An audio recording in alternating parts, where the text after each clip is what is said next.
అందుకే భర్తగారు పెద్ద అధికారి అయితే భార్య గారి కాళ్ళట్టుకున్నా ఆవిడ చెప్తే పని అవుతుంది. ఆ అధికారం ఆవిడ యందు సంక్రమించే ఉంటుంది, తెలిసో తెలియకో ఉంటుంది ఖచ్చితంగా. అందుకని వాళ్ళిద్దరి మధ్య అభేదం. పార్వతీదేవి పరమేశ్వరుడికి దండం పెడితే పరమేశ్వరుడు పెద్దవాడా, పరమేశ్వరుడు కౌగిలించుకుంటే పార్వతీదేవి పెద్దదా, ఆ తర్కం ఉండదు. దంపతుల మధ్యలోకి వెళ్ళడానికి లేదు. కానీ ఇప్పుడు మీకు ఏమిటి ద్యోతకమైంది? ఆవిడ మహాపతివ్రత. అంత స్థితిలో ఆవిడ ఉన్నా, మహారాజ్ఞి అయ్యున్నా, భర్త వస్తున్నాడనేటప్పటికీ తాను ఎదురు వెళ్ళింది అంటే, తానే సభలోంచి లేచి ఎదురెళ్ళిపోయింది అంటే భర్తకి నమస్కారం చేయకుండా ఎలా వచ్చిందని మీరు అనుకుంటున్నారు? శంకరులు చెప్పాలి ఆ విషయం మీకు? చెప్పక్కర్లేదు. చెప్పకపోయినా మీకేమిటి అర్థం అవుతోంది? ఆ కిరీటం భర్త ముందు మాత్రమే వంగుతోంది, ఇంకెవరి ముందు వంగట్ల. ఆవిడ పాదముల ముందు మిగిలినవన్నీ వంగుతున్నాయి. కాబట్టి ఆ కిరీటమే పెద్ద కిరీటము. ఇప్పుడు ఆ కిరీటంలో ఉన్న పద్మరాగమణులు నువ్వు చూడగలిగితే, ఆ కిరీటంలో ఉన్న పద్మరాగమణుల గురించి నువ్వు 4 మాటలు అనగలిగితే నీ జీవితం ఏమైపోతుంది? ఉత్తర క్షణంలో భక్తి కలుగుతుంది. భక్తి అనగానేమి? నేను ఇందాకే మీకు చెప్పా, హద్దుని మీరు తెలుసుకుని జీవించుట. పైన ఒకడున్నాడు, జాగ్రత్తగా ఉండాలి, చూసేవాళ్ళు ఉన్నారనేటటువంటి హద్దు తెలుసుకోవడం. ఈ హద్దు తెలుసుకునేటప్పటికీ భక్తి భయములతో జీవించుట, ఇది మీకు అబ్బుతుంది. ఇది అబ్బితే ఏమవుతుంది? ఇలాంటి వాళ్ళందరూ చేతులు కలిపి ఉట్టి కొట్టేవాడిని పైకెక్కించుకుంటారు, ఒకటి తర్వాత ఒకడు ఉట్టి కొడతాడు. దీనికి సాధనమేమి? కిరీట దర్శనము. అందుకని కురువిందమణి శ్రేణీ కనత్కోటి ఇరమండిత. ఈ భక్తి ఉంటే నువ్వు ఏ స్థితిని పొందుతావు అని అడిగారు. ఏమంటే మోక్షం రావడమేనా, ఇంకేమైనా కూడా ఉంటుందా? అమ్మవారి యందు భక్తితో ఉన్నవాడు ఏ స్థితిని పొందుతాడన్నారో తెలుసా అండి? ఏది చెప్పినా శంకరాచార్యులు వారు చెప్పాలండి, మహానుభావుడు. ఆయన తప్ప చెప్పగలిగిన వాడెవరు?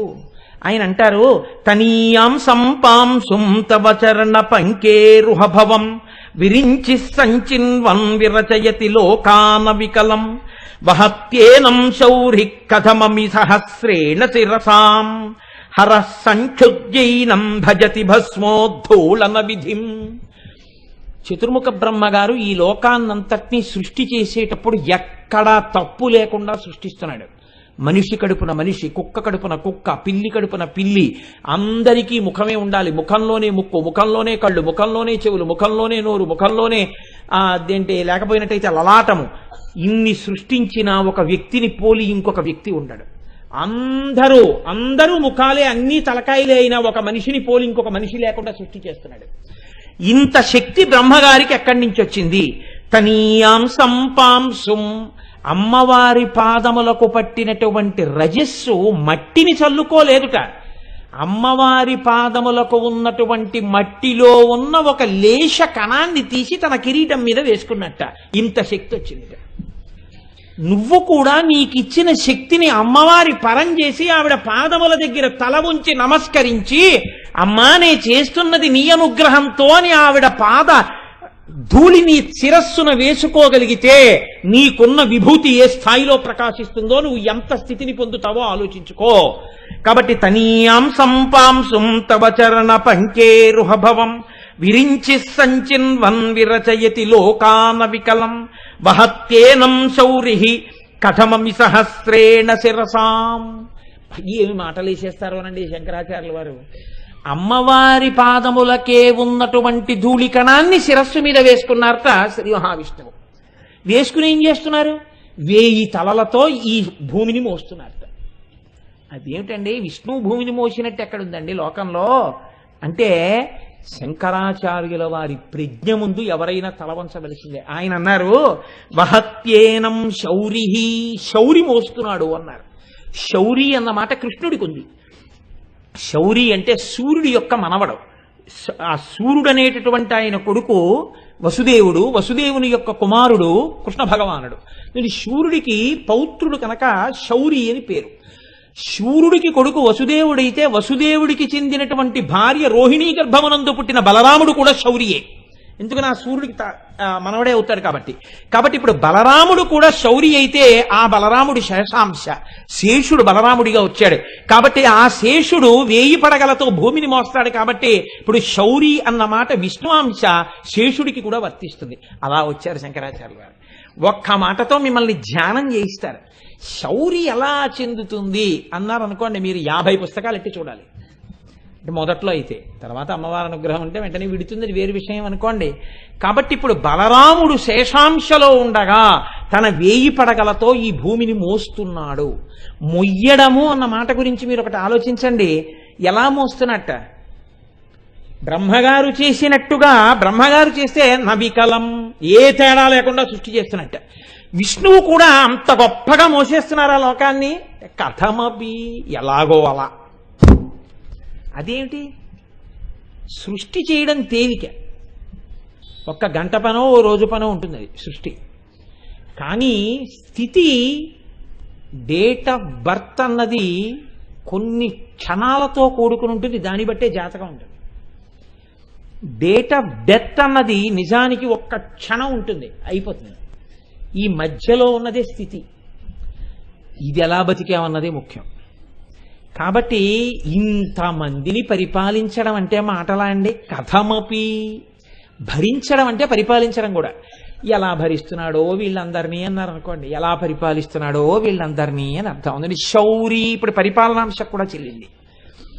ఎలా పరిపాలిస్తున్నాడో అంటే ఇంత తింగరాళ్ళు. ఇంకొక తేలిక మాటలో చెప్పాలంటే, ఎవరం హద్దుల్లో ఉండేవాళ్ళం, వీళ్ళని పరిపాలించడం అంటే మాటలా ఇంత పిపీలికాది పర్యంతాన్ని ఎలా పరిపాలిస్తున్నారు విష్ణువు? కథమపి, అమ్మవారి పాదములకు ఉన్నటువంటి ధూళికణాన్ని తల మీద వేసుకుని. బానే ఉందండి, మరి లయం చేసి ఆయన ఏం చేస్తున్నాడు అంటే, వహత్యేనం శౌరి కథమపి సహస్రేణ శిరసాం హరస్సంక్షుద్యైనం భజతి భస్మోద్ధూళన విధిం. హరుడు అనగా రుద్రుడు ఈ లోకములనన్నిటినీ కూడా లయం చేసేసి ఆ బూది తీసుకుని ఒంటికి రాసుకుంటున్నాడు. అదేంటి? ఇలా ఆయన సృష్టించాడు, బానే ఉంది, సృష్టించి ఒంటి మీద పెట్టుకోలేదు. విష్ణువు భరించి ఒంటి మీదకి రాసుకోలేదు. రుద్రుడు లయం చేసి ఆ బూది చేసి ఒంటికి రాసుకుంటున్నాడు అన్నారు శంకరాచార్యుల వారు. వాళ్ళిద్దరూ చేయింది ఈయన ఎందుకు చేస్తున్నాడు? ఇది శంకరాచార్యుల వారి ప్రజ్ఞ అంటే. అబ్బే ఏదో ఒకటి చెయ్యాలి కాబట్టి అండి, అంతా ఉండిపోయింది కదా పౌడర్లా ఉందని రాసుకున్నాడండి అని కాదు. అది మీరు జాగ్రత్తగా ఆలోచిస్తేనే అందుతుంది. ఎందుకు రాసుకుంటున్నాడో తెలుసా అండి? ఈ సృష్టిని ఎలా చేశాడు బ్రహ్మగారు? అమ్మవారి పాదరేణువుని తల మీద దాల్చి భక్తితో చేశాడు. విష్ణు ఎలా పరిపాలించారు దీన్ని? అమ్మవారి పాదరేణువుని తల మీద వేసుకుని భక్తితో పాలించారు ఈ లోకాన్ని. కాబట్టి ఈ లోకం ఎక్కడి నుంచి వచ్చింది? అమ్మవారి పాద రేణువు యొక్క అనుగ్రహంతో వచ్చింది. కాబట్టి ఇప్పుడు దీన్నంతటినీ బూది చేసినా ఇది ఏదైంది? అమ్మవారి యొక్క అనుగ్రహమే బూది రూపాన్ని దాల్చింది. దాన్ని అలా వదిలేస్తే ఎలా? ఇంకా దీన్ని వాడుకోవడానికి నేను ఒక్కడనే మిగిలేని ఈ అనుగ్రహాన్ని, ఇది ఇలా వదిలేయడం ఎందుకనా? ఆ అనుగ్రహాన్ని ఒళ్ళంతా రాసేసుకున్నట్ట శంకరుడు. అందుకని విభూతి ధారణ చేశాడు అన్నారు శంకరాచార్య గారు. అమ్మవారి అనుగ్రహాన్ని శంకరుడు ఒంటికి పూలుకున్నాడా అన్నారు. ఇది భక్తి కలిగిన వాడికి ఉండేటటువంటి అధికార విస్ఫోటనం. ఏ స్థాయికి ఎదుగుతాడో, ఎదిగి భక్తితో ఎలా ఉంటాడో ఒక్కసారి కుడు విందమణి శ్రేణి కనత్కోటి ఇదమండిత అన్న నామాన్ని అర్థం చేసుకుని నువ్వు అనగలిగితే ఇంత తేడా వచ్చేస్తుంది నీ జీవితంలో. నీకు ఏ విభూతి ఉన్నదో ఆ విభూతి అంత స్థాయిలో ప్రకాశించేస్తుందంటే అంత గొప్ప స్థాయికి వెళ్ళిపోతావు. ఎవరికి తట్టనివన్నీ తడతాయి. ఒక్కొక్కరు చూడండి, ఇంతమంది పరిపాలించారు. కాటన్ దొర గారికి ఒక్కరికే రావడం ఏమిటి ఆలోచన? ఇప్పటికీ కాటన్ దొర గారి పేరు చెప్తే మనం నమస్కారం చేయడం ఏమిటి? ఎంతో మంది లోకంలో పుట్టారు, పెరిగారు, పెద్దవాళ్ళు అయ్యారు. ఎవ్వరూ చేయలేనన్ని ఉపదేశాలు, అన్ని గొప్ప మాటలు చంద్రశేఖర పరమాచార్య స్వామి వారు ఒక్కరే ఎలా చెప్పగలిగారు? కారణ జన్ములు అంటాం. కారణ జన్ములు అంటే అమ్మవారి అనుగ్రహాన్ని జన్మతో పొందినవారు. అలా నీకున్న విభూతి అమ్మవారి పరం చెయ్యడం నువ్వు నేర్చుకుంటే, నాదే ఉందండి ఇదంతా తల్లి యొక్క ధూళికణం తల మీద పడితే ఇలా జరుగుతోంది అని నువ్వు అనగలిగితే నువ్వు ఏ స్థాయికైనా పెరుగుతావు, ఎంత గొప్పవాడివైనా అవుతావు. ముగ్గురు ఈ లోకమును పరిపాలించేవారు ఆ స్థాయిని పొందారంటే ఆ భక్తితోటే పొందారు. నువ్వు కూడా భక్తితో నిలబడగలిగితే ఆ స్థాయిని పొందుతావు. ఆ భక్తి నీకు రావాలంటే అమ్మవారి యొక్క కిరీటములో ఉన్న పద్మరాగమునుల పేరు ప్రయత్నపూర్వకంగా పలుకు. ఇక్కడ ధ్యానం చేస్తే నీకు ఆ అనుగ్రహం కలుగుతుంది. కాబట్టి ఇప్పుడు ఈ కిరీటం గురించి ఈ మాటలు చెప్తే వసిన్యాది దేవతలు చెప్పినా వ్యాసుడు చెప్పిన అక్కడ వరకే చెప్పారు, కురు విందమణిశ్రేణి కనత్కోటి రమండిత. కానీ స్మరణ మీరు ఎంత బాగా చేస్తే, దాన్ని ఎంత బాగా చూస్తే, లోపల ఎంత పట్టుకుంటే మీ జీవితం అంతా మారిపోతుంది. ఇది చిత్రం. అంటే ఇప్పుడు ఎంత బాగానో పట్టుకోవాలి. ఏమంటే ఎంత బాగానో పట్టుకోవడానికి ఏముంది? ఎందుకన్ని మాటలు నోరు కొట్టుకు చెప్తారు? బంగారం కిరీటం, అందులో పద్మరాగమణులు, ఇంతకన్నా ఏముందండి? పోనీ బంగారంకు ఇంకో కొత్త డిజైన్ ఊహిస్తాం. ఇవాళ పద్మరాగమణుల సైజు ఓ రోజు పెద్దది పెడతాం, ఓ రోజు చిన్నది పెడతాం, అలా ఊహిస్తాం. అంతేగాని ఊరికే ఎందుకు అలా ఇంకా ఊహించు స్మరించు చెప్పు అంటుంటావు అంటారేమో. అలా నీ చెప్తున్నది నా కోసం కాదు, మన మనసు బాగా దాన్ని పట్టుకుని పొంగిపోయేటట్టు ఇంతకన్నా ఒక గొప్పతనంతో చూసి గొప్ప సమన్వయం చేసి మన జీవితాల్ని ఉద్ధరించడానికి మహోత్కృష్ట ప్రయత్నం ఒకటి శంకర భగవత్పాదులు సౌందర్యలహరిలో చేశారు ఈ కిరీటం మీద. అందుకే కిరీటం మీద శంకరాచార్యులు వారు 2 శ్లోకాలు రచన చేశారు. కాబట్టి ఇప్పుడు చూడండి, ఆ శ్లోకంలో అంటారు, గతైర్మాణిక్యత్వం గగనమణిభిః సాంద్రఘటితం కిరీటం తే హైమం హిమగిరిసుతే కీర్తయతి యః సనీడే యచ్ఛాయాక్షురణ సబలం చంద్రశకలం ధనుశౌనాసీరం కిమితి నిభద్నాతి దిశనాం. ఒక గొప్ప విషయాన్ని చెప్పేసి శంకరాచార్యులు వారు అన్నారు, అబ్బే ధ్యానం చేస్తే ఇది ఎవరికి కనపడదండి అన్నారు. నా నిబధ్నాతి, ఎవరికి కనపడదు. ఇది ఆయన వినయం. ఆయన అంటున్నారు, అమ్మవారి కిరీటం అంటే ఎలా ఉంటుందో తెలుసా? కిరీటాలు రకరకాలుగా ఉంటాయి. రామచంద్రమూర్తి పెట్టుకునే కిరీటం ఉంటుంది, చాలా గొప్పగా ఘనంగా ఉంటుంది. సార్వభౌముడు పెట్టుకునే కిరీటం ఉంటుంది, ఏదో అంతెత్తు నుండి దాని మీద ఇలా పడగా అవి ఇవి ఉంటాయి. అమ్మవారి కిరీటం చమత్కారంగా ఉంటుంది. అమ్మవారి కిరీటం ఎలా ఉంటుందంటే శంకరాచార్యులు వారు గుర్తు చెప్తున్నారు, అలాగే ఊహిస్తూ ఉండి ఎప్పుడు ఊహించినా ఎలా ఉంటుందో ఆ కిరీటం. ఎన్నో కిరీటాలు చూసేసి ఇలా ఉంటుంది అనకు. ఎలా ఉంటుందో తెలుసా? ఎవరు చూశారో వాళ్ళు చెప్పాలి. ఆయన చూశారు కాబట్టి మనకి చెప్తున్నారు. కిరీటం విషయంలో ఒక లక్షణం ఉందండి. కిరీట ధ్యానం ఎవరు బాగా చెయ్యగలుగుతారో వాళ్ళకి చాలా దగ్గరగా అమ్మవారి దర్శనం అవుతుంది. మిగిలిన వాటికి ఉండదు అలాగా. కిరీట ధ్యానం బాగా చేసిన వాళ్ళకి అమ్మవారు చాలా సమీపంలో నిలబడి దర్శనమిస్తుంది. అంటే ఎవరు పొందారు ఈ దర్శనాన్ని? శంకరాచార్యులు వారు పొందారు. కాబట్టి ఇప్పుడు శంకరాచార్యులు వారు మనకి దాన్ని అందిస్తున్నారు. ఇది ఆయన త్యాగం. ఇప్పుడు అసలు కిరీటం ఎలా ఉంటుంది? రకరకాల కిరీటాలు ఉన్నాయి, అన్ని ఊహించకు, నీ చెప్తాను, బాగా గుర్తుపెట్టుకో. ఎలా? సనీడే యచ్ఛాయా. సనీడే అంటే పక్షుల యొక్క గూడు. పక్షుల గూడు ఎలా ఉంటుందో, పక్షుల గూడు ఇలా ఉంటుంది. మీకు ఇంకా తేలికగా నేను ఉదాహరణ చెప్పాలంటే పుచ్చకాయ ముక్కలా ఉంటుంది. పుచ్చకాయ ముక్క అంటే ఎలాగండి అని మీకు అనుమానం రావచ్చు. నేను మీకు తేలికగా మీరు గుర్తుపట్టాలంటే, పుచ్చకాయ కోసేవాడు కోస్తున్నప్పుడు మీరు అలా గమనించండి. ఎప్పుడైనా వాడు ఏం చేస్తాడంటే పుచ్చకాయ తెచ్చి ముందు పడుకోబెడతాడు, ఇలా నిలువుగా కోయడు, ఇలా పడుకోబెడతాడు. పడుకోబెట్టి కత్తితో ముందు సగానికి కోస్తాడు. కోసిన తర్వాత ఏం చేస్తాడంటే, అందంగా అమ్మేవాడైతే, ఎవడ పడితే వాడి గురించి నేను చెప్పట్లేదు, ఇప్పుడు ఓ ముక్క తీసేసి ఓ ప్లాస్టిక్ కవర్లో పెట్టి బండి కింద పెట్టేస్తాడు. ఈ మిగిలిన సగం ముక్కని ఏం చేస్తాడంటే ఒక కత్తి పట్టుకుని ఇలా గుండ్రంగా కోస్తాడు. ఇప్పుడు అందులోంచి కాకరకాయ ముక్కల్లా ఇలా గుండ్రంగా వస్తాయి పళ్ళేలాగా. ఇప్పుడు దీన్ని ఏం చేస్తాడంటే మళ్ళీ ఇలా సగానికి కోస్తాడు. ఇలా సగానికి కోస్తే ఇలా అర్ధచంద్రాకారాల్లో వస్తాయి. ఇప్పుడు వీటిని ఏం చేస్తాడంటే గమ్మత్తుగా పెడతాడు ఇలా. ఇది మీరు చూడగానే ఏం చేస్తుందంటే కంటిని ఆకర్షిస్తుంది, తదియనాటి చంద్రరేఖల్లా ఉంటాయి. ఇది తిందామని మీరు ఏం చేస్తారంటే పెడితే ₹1 ₹2 పెడతాడు. అనంతమైన ముక్కలు సృష్టిస్తాడు.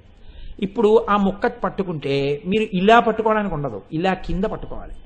పట్టుకుని మీరు ఈ చివరి నుంచి అందులో ఉన్న ఎర్రగుజ్జంతా తినేస్తే తెల్లగుజ్జుతో ఆకుపచ్చ అర్ధచంద్రాకారంగానే మిగిలిపోతుంది. దీన్ని మీరు కింద పారేస్తే దాని రూపం చెరదు, ఎర్ర గుజ్జు పోతుంది, మేకో గొర్రెో తినేస్తుంది, తర్వాత విషయం. కానీ చూడండి, అర్ధచంద్రాకారంగా దాని ఆకారం మిగిలిపోతుంది తిన్న తర్వాత కూడా. అలా తేలికగా చెప్పాలంటే అంతకన్నా ఉపమానం లేదు. సనీడే యచ్ఛాయా. పక్షి గూడు పెడితే ఇలా పెడుతుంది. ఎందుకో తెలుసా అండి? తాను కూర్చుంటే రెక్కలు ఇలా పెడితే గుడ్డు చక్కగా అందులో ఉండాలి. తాను పొదిగితే ఇలా పక్షి కూర్చుంటుంది, బరువంతా ఆంచదు, పొట్ట వేడి ఒక్కటే గుడ్డుకు తగులుతుంది. అమ్మ పొట్ట వేడి గుడ్డు పెంకుకి తగిలితే ఆ వేడి లోపల ఉన్న పిండం గ్రహించి పిల్లతనాన్ని పొందుతుంది, ప్రాణం పోసుకుంటుంది. తన కంటికి కనపడనటువంటి తన బిడ్డ గుడ్డులో ప్రాణం పోసుకుంటున్నప్పుడు తన ఒంటి వేడి చేత పొదగబడుతున్న గుడ్డు వలన పొందుతున్నటువంటి అవ్యాజమైన ఆనందం చేత పక్షి కనుగుడ్లు గమ్మత్తుగా ఇలా మూస్తుంది. మీరు ఏ వెంకటాచలం లాంటి క్షేత్రాలకో వెళ్ళినప్పుడు ఏ మధ్యాహ్నం వేళ ఒక్కరూ తిరుగుతుంటే చెట్ల మీద గోళ్లల్లో పొదుగుతున్న పక్షులు కనపడతాయి. అప్పుడు వాటి కళ్ళల్లో ఆనందం చూడాలి మీరు. అమ్మవారు కట్టిన గూడు కూడా అలా ఉంటుంది, అమ్మవారి కిరీటం కూడా అలా ఉంటుంది, ఇలా గూడులాగా. వెంకటేశ్వర స్వామి వారు పెట్టుకుంటారే కిరీటం, ఏదో కొంచెం బోర్లించినట్టు ఉంటుంది, అలా ఉంటుంది అనమాట ఆ కిరీటం. ఇప్పుడు ఈ కిరీటం గురించి శంకరాచార్యుల వారు ముందు మీకు ఒక క్లూ అందించారు. అలా ఊహిస్తే ఇప్పుడు అందులో ఏముంది? గతైర్మాణిక్యత్వం గగనమణిభిః సాంద్రఘటితం. ఇప్పుడు మామూలుగా ఒక రాజు పెట్టుకునే కిరీటం అయితే ఏదో ఇంత బుర్రకాయ ఉంటుంది. అమ్మవారు సమస్త విశ్వములు ఆవహించింది. ఇంత విశ్వరూపిణి అయినటువంటి జగన్మాత తలకి సరిపోయే కిరీటాన్ని ఎవరు తయారు చేస్తారు? దానికి మణులు ఎక్కడి నుంచి వస్తాయి? అందుకని శంకరాచార్యుల వారు అన్నారు, ఆ ఎర్రటి మణులు ఏవో కావు, ద్వాదశాదిత్యులే అన్నారు. 12 సూర్యులే అమ్మవారి కిరీటానికి మణులు. ఆ 12 ఇంద్రుడు, ధాత, పర్జన్యుడు, త్వష్ట, పూషుడు, అర్యముడు, భగుడు, వివస్వంతుడు, విష్ణువు, అంశవంతుడు, వరుణుడు, మిత్రుడు. వాళ్ళ పేర్లు తలుచుకుంటే చాలా ఆరోగ్యం. ఆ ద్వాదశాదిత్యులు అమ్మవారి కిరీటంలో మణులుగా ఉంటారు. ఇప్పుడు మణులుగా ఉన్నారు, బాగుంది. అమ్మవారి కిరీటానికి ఒక్కదానికే ఒక గమ్మత్తుంది, చంద్రరేఖ ఉంటుంది. మిగిలిన కిరీటాలకి చంద్రరేఖ ఉండదు.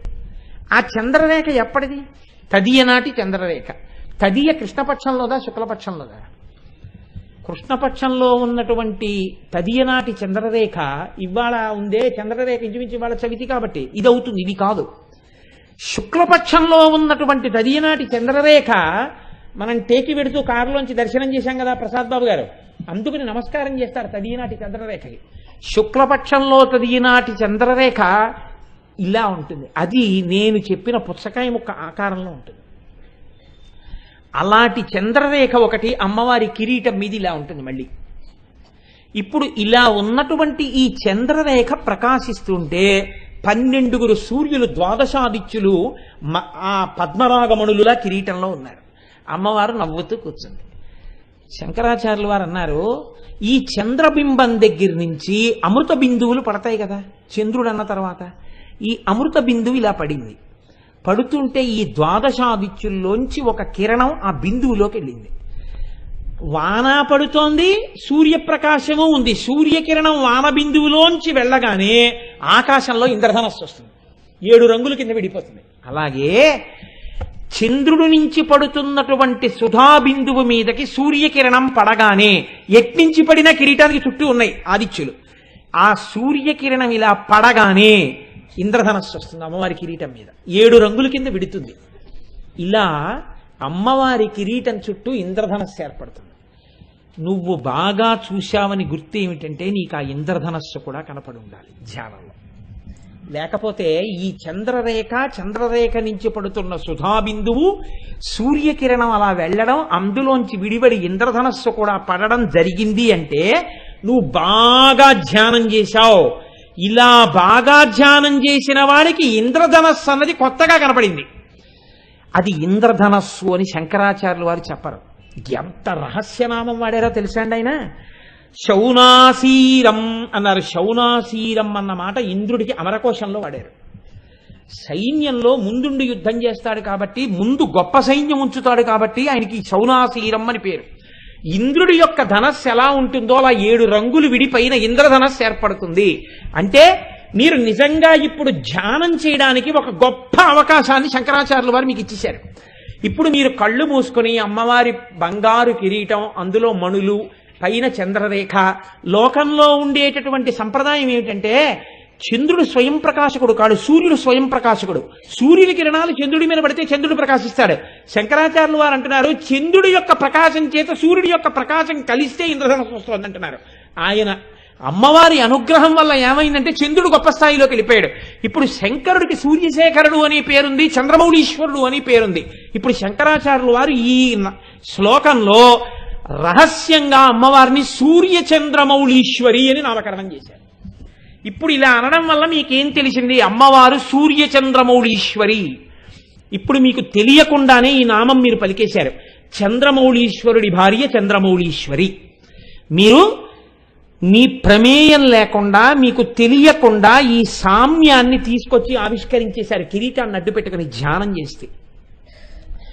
ధ్యానంలో ఇలా ఎవరికి దృగ్గోచరమైందో వాడు ఆ క్షణంలోనే జన్మ సార్థకత పొందేశాడు. అయిపోయింది, వాడి జన్మకి సాధించవలసిన ప్రయోజనం సాధించేశాడు. ఒక్క కిరీటం ఎంత స్థాయిలో ప్రయోజనాన్ని తీసుకొచ్చిందో చూడండి. కాబట్టి ఇది శంకరాచార్యులు వారి ప్రతిపాదన. ఎందుకని శంకరాచార్యులు వారు కైలాసానికి వెళ్ళినప్పుడు పరమశివుడు 5 శివలింగాలు ఇచ్చాడు ఆయనకి. 5 శివలింగాల పేర్లు చంద్రమౌళీశ్వర లింగాలే. 5 శివలింగాల్ని శంకరాచార్యులు వారు తీసుకొచ్చి 5 చోట్ల పెట్టారు. ఒకటి కంచిలో ఉంది, ఒకటి శృంగేరిలో ఉంది, ఒకటి చిదంబరంలో ఉంది, ఒకటి కేదార్నాథ్లో ఉంది, ఒకటి నేపాల్ నీలకంఠంలో ఉంది. 5 చోట్ల ఉన్న శివలింగాల పేర్లు చంద్రమౌళీశ్వర లింగాలే. అందుకే శృంగేరి వారు సాయంకాలం పూజ చేసినా చంద్రమౌళీశ్వర ఆరాధన అంటారు, కంచి వారు చేసినా చంద్రమౌళీశ్వర ఆరాధన అంటారు. చంద్రమౌళీశ్వరుని భార్య కూడా చంద్రమౌళీశ్వరియే. రూపమునందు ఇద్దరు ఒక్కలా ఉంటారు.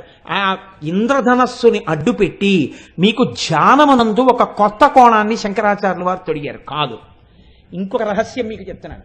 అమ్మవారి కిరీటం ఏమీ తెలియని వాడికి కూడా దర్శనం అయిపోతుంది.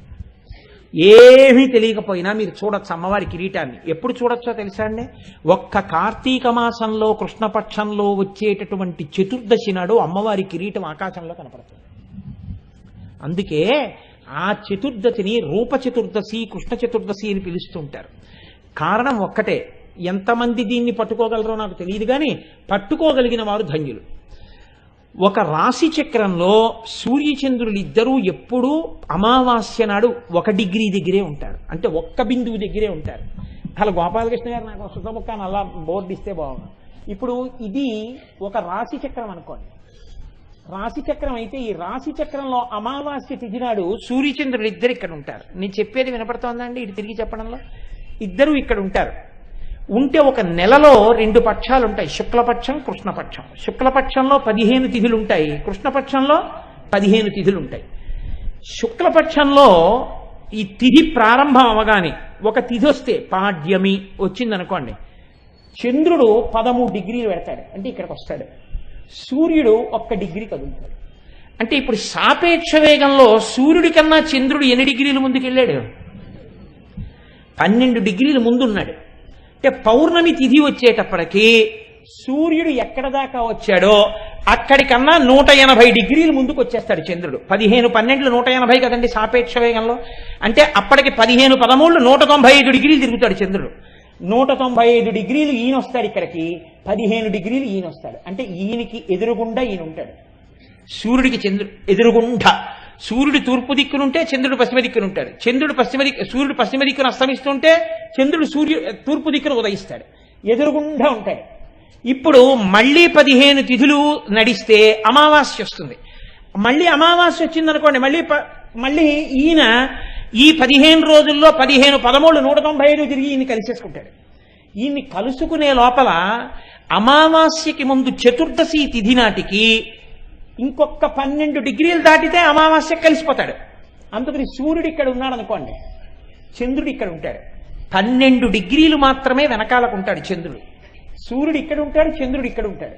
సూర్యుడు చంద్రుడు ఇలా దగ్గరగా ఉన్నప్పుడు ఆకాశాన్నంతటినీ మీరు ఒక మకుటంగా భావిస్తే అసుర సంధ్య వేళలో ఎర్రటి కాంతి వస్తుంటుంది. అది అమ్మవారి ద్వాదశాదిత్యుల పద్మరాగమునుల మీద కాంతిగా భావన చేస్తే, ఇటు చూస్తే సూర్యుడు, ఇటు చూస్తే చంద్రుడు 12 డిగ్రీల తేడాలో మీరు చూస్తే అప్పుడు ఆకాశంలో ఒక ఇంద్రధనస్సుని చూడగలిగితే, కార్తీక మాసంలో కృష్ణపక్షంలో చతుర్దశి తిథి నాడు అలా ఆకాశంలో అసుర సంధ్య వేళలో దర్శనం చేసిన ప్రతి వాడికి అమ్మవారి కిరీట దర్శనం చేసినటువంటి భాగ్యాన్ని ఖాతాలో వేసేస్తారు. అది రహస్యం. దాన్ని మనకి చేయించడం కోసమని శంకరాచార్యులు వారు అదే ప్రయోగాన్ని, ఖగోళ రహస్యాన్ని తీసుకొచ్చి గగనమణిభిః అంటూ ద్వాదశాదిత్యులతో, చంద్రుడితో, ఇంద్రధనస్సు ఎలా వస్తుందో మనకి ఒక్క కార్తీక మాసంలో చూడకుండా ఎప్పుడైనా కిరీటం చూడడానికి వీలుగా ధ్యానంలో చూడగలిగిన రహస్యాన్ని మనకి ఆయన ఉపదేశం చేశారు. కాబట్టి ఎంత రహస్యాన్ని దాచారో చూడండి. అయితే విచిత్రం ఏమిటంటే, ఏమండి దీని వలన ప్రయోజనం ఇంతేనా, ఉత్తరక్షణ ప్రయోజనాలు కూడా ఏమైనా ఉంటాయా? ఆర్యా దిశతి అని దుర్వాసో మహర్షి చేశారు. నిన్న రోజున చెప్పానే, మహానుభావుడు అమ్మవారిని ఇలా ఎదురుగుండా చూస్తూ స్తోత్రం చేశారు. ఆ స్తోత్రం చేస్తున్నప్పుడు దుర్వాసో మహర్షి చేత అమ్మవారు ఒక అద్భుతమైన మాట ఒకటి చెప్పించింది. దాన్ని ఆ స్తోత్రంలో అంతర్భాగంగా ఒక శ్లోకం నుంచి ఒక శ్లోకం వరకు పెద్దలు ఏం చేశారంటే దీన్ని కవచము అని నిర్ధారణ చేశారు. ఆ శ్లోకాలు విన్నా, ఆ శ్లోకాలు పలికినా ఉత్తరక్షణ ప్రయోజనం వస్తుంది. దీన్ని సాధారణంగా ఏం చేస్తారంటే ప్రతిరోజు ఇంట్లో యజమాని చదవాలి. ప్రతిరోజు యజమాని చదువుకుంటూ ఉండాలి. యజమాని చదివినా ఎప్పుడైనా తన వారికి ఆపదొస్తోందేమో అని భయం వేసినా స్నానం చేసి ఇది ఒకసారి చదువుకోవాలి. ప్రతిరోజు యజమాని చదువుకోవలసింది కవచం, ఉపదేశం తీసుకుని. అందులో దుర్వాసో మహర్షికి ఎలా కనపడ్డాయో తెలుసా అండి అమ్మవారి యొక్క నామాలు? మనం కురువింద మణిశ్రేణి కనత్కోటి ఇరమండిత అని వశిన్యాది దేవతలు అన్నారు. దుర్వాసుడు అన్నాడు, మహానుభావుడు ఆర్యా దిశతిలో, లలితా పాతు శిరోమే. లలిత అని మీరు అనగానే తలకాయ రక్షింపబడుతుందిట. ప్రమాదం ఏదన్నా ముంచుకొచ్చేస్తుంటే తలకాయకి లలిత అంటే తలకాయ రక్షింపబడుతుంది. లలాటమంబాచ మధుమతి రూప. నుదురు ఏదైనా ప్రమాదానికి గురి కావలసి ఉంటే మధుమతి అన్న మాటతో అమ్మవారిని అంబా మధుమతి అంటే లలాటము రక్షింపబడుతుంది. భ్రూయుగ్మంచ భవానీ పుష్పశరాపాతు లోచన ద్వంద్వం. కళ్ళు రెండు రక్షింపబడాలంటే, కళ్ళకి ప్రమాదం జరగకూడదనుకుంటే ప్రతిరోజు ఏమో ఏ రోజున ఏ ప్రమాదం వస్తుందో ఎవరికి తెలుసు. అందుకని పుష్పశరాపాతు లోచన ద్వంద్వం, పుష్పశరా అన్న పేరు ఒక్కసారి పలికితే రెండు కళ్ళు రక్షింపబడతాయి. పాయాన్నాసాం బాలా, ముక్కు రక్షింపబడుతుంది బాలా అన్న మాట అంటే. శుభగా దంతాశ్చ, శుభగా అన్న మాట అంటే దంతములు రక్షింపబడతాయి. సుందరీ జిహ్వాం, నాలుక రక్షింపబడుతుంది, తప్పుడు మాటలు మాట్లాడడం, విశేషంగా జిహ్వ కోసం తినడం తగ్గించుకుంటాడు. సుందరి సుందరి సుందరి అన్న మాట వాడితే. అధరోష్టం ఆదిశక్తి, కింది పెదవిని ఆదిశక్తి ఆవహించి ఉంటుంది. అంటే ఈ పెదవికి పెదవి తగిలినప్పుడే కొన్ని అక్షరాలు వస్తుంటాయి.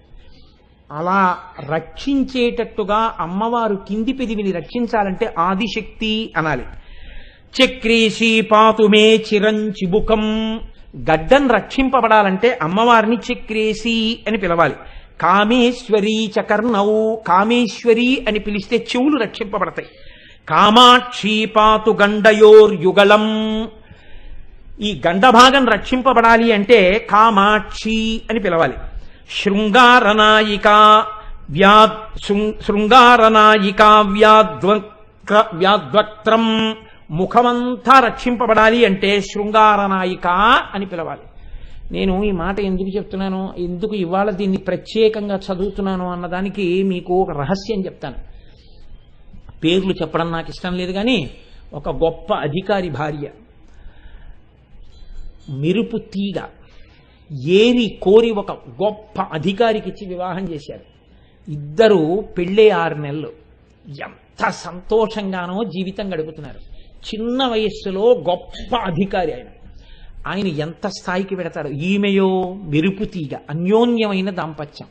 ఆ తల్లి ఒకనాడు బాత్రూంలోకి వెళ్ళి గీజర్ స్విచ్ ఆన్ చేసుకుని లోపలికి వెళ్ళింది. వేడినీళ్లు పోసుకుందాం అనుకుని పంపు తిప్పింది, గీజర్ పేలిపోయింది. ఆ మరుగునీళ్ళన్నీ వచ్చి మీద పడిపోయి తలుపు లోపల వేసి ఉంది. ఆవిడ స్పృహ తప్పి పడిపోయింది ఆ వేడినీళ్ళలో. ఆ తలుపు కొట్టి ఆ చప్పుడికి తలుపు పగల కొట్టి పైకి తీసుకొచ్చారు. మాంసపు ముద్దగా బతికి ఉంది ఆవిడ. ప్రమాదం జీవన గతుల్ని మారుస్తుంది. నిన్ను, నీ బిడ్డల్ని, నీ వారిని రక్షించుకోవడానికి అమ్మవారే అనుగ్రహించి నిలబడి దుర్వాసో మహర్షికి దర్శనమిచ్చింది. ఈ పేర్లతో పలికితే నేను ఇలా రక్షిస్తానని. అందుకే ఆ పేర్లు ఒక్కొక్క పేరు ఒక్కొక్క స్థాయిలో ఎలా కాపాడేస్తాయో చూడండి. అందుకనే దాన్ని కవచం అన్నారు. కవచం కట్టుకుంటే ఎలా రక్షిస్తుందో అమ్మవారి పేర్లు కవచమై రక్షిస్తాయి. సింహాసనేశ్వరీ చ గళం, కంఠం రక్షింపబడాలంటే సింహాసనేశ్వరి సింహాసనేశ్వరి అని అమ్మవారిని ఉపాసన చెయ్యాలి. స్కంద ప్రసూచపాతు స్కంధౌ బాహూచపాటలాంగీ మే పాణీచ పద్మనిలయ అంటే నేను ఇలా చెప్పేస్తుంటే మీకు తెలిసిపోతుందేమో, అన్నీ నేను ఎంతకని చెప్పుకొని రాగలను. పాయాదనిశం నఖావళి విజయ, గోళ్లు పుచ్చుగోళ్ళు అయిపోతే పాడైపోకుండా గోళ్లు రక్షింపబడాలంటే విజయ విజయ అనాలి. అందుకే ఇంట్లో ఆడపిల్లలకి చక్కటి పేర్లు పెట్టేవారు పూర్వం, ఆ పేర్లతో పిలిచేవారు. సరే ఇంక నేను అండమేందుకు. కోదండిని చ వక్ష, వక్షస్థలం రక్షింపబడాలంటే కోదండిని అనాలి. కుక్షించ వ్యాకులాచల తనూజాహ, పార్వతీదేవి పేరు పలికితే కడుపు రక్షింపబడుతుంది. కళ్యాణీ చ వలగ్నం, నడుము ఎవరికైనా దెబ్బతిని ఇబ్బంది పడుతుంటే వాళ్ళు ఈ కవచంలో ఈ నామాన్ని ఎక్కువ చెప్పాలి, కళ్యాణి కళ్యాణి అని. కటించపాయా కళాధర శిఖండాహ, నడుము యొక్క పైభాగం వంగడం లేవడం ఇలాంటి వాటిలో ఇబ్బందులు వస్తే ఈ కవచంలో ఈ మకుట రేఖ, అమ్మవారు కిరీటం పెట్టుకుని ఆ కిరీటం మీద ఉన్న చంద్రరేఖతో ఉన్న కిరీటం ఉందే, ఈ కిరీటం పెట్టుకున్న నామాన్ని ఎక్కువ అనుసంధానం చేస్తే నడుం మీద భాగంలో వచ్చిన నొప్పులు తగ్గిపోతాయి. అమ్మవారు రక్షిస్తుంది ఆ ప్రాంతాన్ని, అందుకని ఆ కిరీట నామం అంతా రక్షిస్తుంది. ఇది వంగి లేవలేకపోతున్నాడు అనుకోండి, పోట్లు అనుకోండి, ఇక ఏ ఉపాసనకి పనికిరాడు. కూర్చోలేడు నిప్పి, నించోలేడు నిప్పి, బాగా కూర్చోలేకపోతున్నానండి వచ్చి అంటాడు. ఆ నిప్పుల నుంచి రక్షణ ఆ నామంలోంచి వస్తుంది. ఊరు ద్వయంచపాయాదుమా, ఉమా అంటే తొడలు రక్షింపబడతాయి. మృడానీచ జానునీ రక్షేత్, మోకాళ్ళు మృడానీ అన్న నామంతో రక్షింపబడతాయి. జింఘేచ షోడసీమే, పిక్కలు షోడసీ నామంతో రక్షింపబడతాయి. ప్రాయాత్వాదౌ చపాశ శృణిహస్త, శృణిహస్త అని పిలిస్తే అమ్మవారిని పాదములు రక్షింపబడతాయి. అలాగే ప్రాతపాతు పరమాం దేవి అనుకుంటూ నిద్రలేస్తే ఉదయకాలమునందు ప్రమాదం రాకుండా ఉంటుంది. మధ్యాహ్నే పాతు మణిగృహాధీశ, మణిగృహాధీశ అంటే మధ్యాహ్న కాలమునందు రక్షింపబడతారు. శర్వాణ్యవతు చ సాయం, సాయంకాలం అవగానే శర్వాణి అని ఒకసారి అనుకుంటే సాయంకాలంలో రక్షింపబడతాడు. పాయాద్రాత్రౌ చ భైరవి సాక్షాత్, రాత్రి అవగానే చీకటి పడగానే ఒకసారి భైరవి అనుకుంటే రాత్రి వేళ రక్షింపబడతాడు. భార్యాం రక్షతు గౌరీ, గౌరీదేవిని ఒక్కసారి పూజామందిరంలో యజమాని రోజు ఈ కవచం చదివితే, గౌరీ ఈ శ్లోకాల్ని చదివితే చాలండి, చదువుతుంటే గౌరీ అనడం వల్ల భార్య రక్షింపబడుతుంటుంది. అలాగే పాయాత్ పుత్రాంశ్చ బిందు గృహపీఠ, కొడుకులు కూతుళ్ళు రక్షింపబడతారు. రోజు యజమాని పూజాగృహంలో బిందు గృహపీఠ అనోసారంటే. అలాగే శ్రీ విద్యాచ యశోమే, శ్రీ విద్య అని పిలిస్తే, మా గోపి గారి కూతురు పేరు శ్రీ విద్య అని పిలిస్తే మంచి కీర్తివంతుడవుతాడు. అందుకే మా గోపి గారికి అంత కీర్తి అనుకుంటాను, అనురాధ గారికి. శీలం చావ్యాచిరం మహారాజ్ఞి, ఎవరైనా సరిగ్గా నడుబడి లేక పాడవుతున్న వాళ్ళుంటే యజమాని రోజు ఇది చదివితే ఇంట్లో వాళ్ళ ప్రవర్తన చక్కదిద్దబడుతుంది. ఎందుకని మహారాజ్ఞి అన్న పేరు అనుసంధానం చేస్తే సరి అయినటువంటి నడువడి వస్తుంది. పవనమయి పావకమయి క్షోణిమయి వ్యోమమయి కృపీటమయి రవిమయి శశిమయి దిగ్మయి సమయమయి ప్రాణమయి శివే పాహి, రోజు ఈ మాట చెప్పాలి. అమ్మా నువ్వే పంచభూతములు, నువ్వే సూర్యుడు, నువ్వే చంద్రుడు, నువ్వే సోమయాజి, కాళి కపాలిని శూలిని భైరవి మాతంగి పంచమి త్రిపురే వాగ్దేవి వింధ్యవాసిని బాలే భువనేసి పాలయ చిరమ్మాం అని రోజు ఎవరు పూజలో యజమాని అంటున్నాడో ఆ యజమాని కుటుంబము అమ్మవారి చేత రక్షింపబడుతుంటుంది. ఇదే దేవీ భాగవతంలో వ్యాసుడు సర్వదా సర్వదేశేషు పాతుత్వాం భువనేశ్వరి మహామాయా జగద్ధాత్రి సచ్చిదానంద రూపిణి అంటాడు. అంత గొప్ప నామములు. అమ్మవారి కిరీటంతో ఉన్న నామాన్ని తలుచుకుంటే ఆ చంద్రఖండంతో ఉన్న నామాన్ని నడుము యొక్క పైభాగం రక్షింపబడుతోంది. ఇది శరీరమునకు సంబంధించినటువంటి ప్రయోజనం. మూక పంచశతిలో శంకరులు చెప్పిన ఒక్క శ్లోకాన్ని చెప్పిన ఉపన్యాసాన్ని పూర్తి చేస్తానా? 5 నిమిషాలు దాటితే మన్నించండి. కుతుక జుషి కాంచి దేశే కుముద తపో రాశి పాకశేఖరితే కురితే జనో మనోయం కులగిరి పరిభృడ కులైకమణి దీపే అంటారు. అందులో ఆయన అంటారు, అమ్మా కంచి క్షేత్రంలో తిరగడంలో చాలా ప్రీతి పొందినటువంటి తల్లి ఎవరావిడ? కామాక్షి. అమ్మా నువ్వు ఎలా ఉన్నావో తెలుసా, నల్ల కలువలు చేసినటువంటి తపస్సుకి ఫలితమా అన్నట్టుగా ఉన్నావమ్మా అన్నారు. అంటే కలువ పూలు చంద్రుడు ప్రకాశిస్తే తప్ప విచ్చుకోవు. అమ్మవారి కిరీటం మీద చంద్రరేఖ ఉంటుంది. అందుకనిట కలువ పూలు ఎప్పుడు తపస్సు చేస్తాయిట కామాక్షి దర్శనం కావాలని. కామాక్షి దర్శనం ఎదురుకుండా అవుతోందనుకోండి, సూర్యబింబం ఉన్న వాళ్ళకేం బాధ లేదు. ఎందుకంటే అమ్మవారి కిరీటంలో సూర్యుడు ఉన్నాడు, చంద్రుడు ఉన్నాడు. ఆ చంద్రబింబం కాంతులకి విచ్చుకుని ఉంటాయి. అమ్మవారి అనుగ్రహంతో సూర్యుడి వలన ఇబ్బంది పొందావు. అమ్మ నీ కిరీటానికి ఆ శక్తి ఉందమ్మా. అందుకని కలువలు నీ కిరీట దర్శనం కోసం తపస్సు చేస్తున్నాయి. కాబట్టి కురితేజనో మనోయం, ఒక కలవ పువ్వు సూర్యుడికి ముడుచుకుంటుంది, చంద్రుడికి విచ్చుకుంటుంది. కానీ నీ కిరీటాన్ని ధ్యానం చేసిన కలవ పువ్వు ఎప్పుడూ విచ్చుకోగలిగిన శక్తి పొందితే నా మనస్సు ఆ కిరీటం మీద పెట్టుకుంటే తల్లి నేను ఎటువంటి స్థితిని పొందుతాను? అమ్మా నువ్వెవరో తెలుసా? కులగిరి పరిభృఢ కుల ఈకమణి దీపే, పర్వతములకు సార్వభౌముడైనటువంటి వాడు హిమవంతుడు. అటువంటి హిమవంతుని యొక్క ఇంటిలో పుట్టినటువంటి మణిదీపానివి తల్లి. ఆయన పర్వతాలకే సార్వభౌముడు. నువ్వో ఇంట పుట్టిన ఆడపిల్లవి, సమస్త బ్రహ్మాండములకు సార్వభౌమత్వాన్ని పొందినటువంటి దానివి. తాను సార్వభౌముడు పర్వతాలకే, తన కడుపున పుట్టిన బిడ్డో మొత్తం బ్రహ్మాండము పట్ల సార్వభౌమాధికారం పొందింది. ఇప్పుడు ఆ తండ్రి ఎంత పొంగిపోతాడమ్మా? పర్వతం అయితే మాత్రమేమ్మా. ఈ సార్వభౌమత్వం దేని చేత ప్రకటనమైంది? హిమాలయ పర్వతాలు పెద్ద శిఖరాన్ని కిరీటంగా పెట్టుకుంటే అమ్మవారు సూర్యచంద్రుల్ని తీసుకొచ్చి కిరీటంలో పెట్టు కూర్చుంది. అటువంటి కూతుర్ని కన్నందుకు ఆ తండ్రి ఎంత మురిసిపోతున్నాడో. నీకు తండ్రినైతి నాకింత చాలదే, ఇది మహాద్భుతంబు ఇందువదన అన్నాడు. అందుకనమ్మా నీ కిరీటం ఆ ఇంటి యజమాని కిరీటం కన్నా గొప్ప కిరీటమై తండ్రి సంతోషించే కిరీటం పెట్టుకున్నావమ్మా అన్నారు మూకశంకరులు. ఆయన అంటారు, ధరణిమయీం తరణిమయీం పవనమయీం గగన దహన హోతృమయీం అంబుమయీం అంబామనుకంపమాదిమామీక్షే ఆదిమజనని. ఏమి మాటలు పడిపోయాయండి మూకశంకరులకి. అమ్మవారిని ఎదురుగుండా చూస్తూ ఆ కిరీటం గురించి చెప్తున్నారు. అమ్మా ఆయనే ఉందమ్మా ఒక పర్వతం మీ తండ్రి, నువ్వో ధరణిమయీం, ఈ భూమి అంతా నువ్వే. తరణిమయీం తల్లి నువ్వే, వాయువు నువ్వే, అగ్ని నువ్వే, నీరు నువ్వే, ఆ ఆఖరికి సువాసన, పంచభూతములు, పంచతన్మాత్రలు అన్నీ నువ్వే. అన్నీ నువ్వే అయిపోయి ఆఖరికి నిన్ను ఉపాసన చేస్తున్న సోమయాజి యజమానివి కూడా నువ్వే. అష్టమూర్తులు నువ్వే, పంచభూతములు నువ్వే, సూర్యచంద్రులు నువ్వే, జీవుడు నువ్వే. ఇన్ని నీవై అన్నీ నీవు తప్ప ఇంకొకటి లేకుండా సార్వభౌమత్వాన్ని పొంది కిరీటం పెట్టుకున్నావు. పర్వతములకు సార్వభౌముడన్న హిమవంతుడు పెట్టుకున్న కిరీటం కన్నా తన కూతురు పెట్టుకున్న కిరీటాన్ని చూసి అబ్బా నా కూతురు ఇంత గొప్పదైందని ఆ తండ్రి ఎంత మురిసిపోయాడో. ఆ తండ్రి ఇంటి మణిదీపంగా ప్రకాశించావమ్మా నీ కిరీటం చేత అన్నారు మూకశంకరులు. అంతమంది అమ్మవారి కిరీటాన్ని చూసి బహుభంగుముల కీర్తన చేశారు. అంత గొప్ప కిరీటం ఆ కిరీటం. అందుకనే ఒక్కసారి ఆ కిరీటాన్ని తలుచుకుంటే చాలు మనందరం ఆనంద తన్మయత్వాన్ని పొందుతాం. కురువిందమణి శ్రేణి కనత్కోటి ఇరమండిత. కొన్ని నామాలు చెప్దాం అనుకుంటాను, ఒక్క నామం పూర్తయితే పరమ సంతోషం. కానివ్వండి, గోపాలకృష్ణ గారు చెప్పినట్టు ఏక శబ్ద సమ్యజ్ఞాత సృష్ట ప్రయుక్త స్వర్గే లోకే కామదుగ్భవతి. ఒక్క మాట సంతోషంగా చెప్పుకుంటే చాలదా తల్లి అనుగ్రహాన్ని పొందడానికి? రేపటి రోజున మళ్ళీ అమ్మవారు అనుగ్రహించినటువంటి నామాల్ని మిగిలిన నామాల్లో కొన్నింటిని నడిపిస్తే అన్ని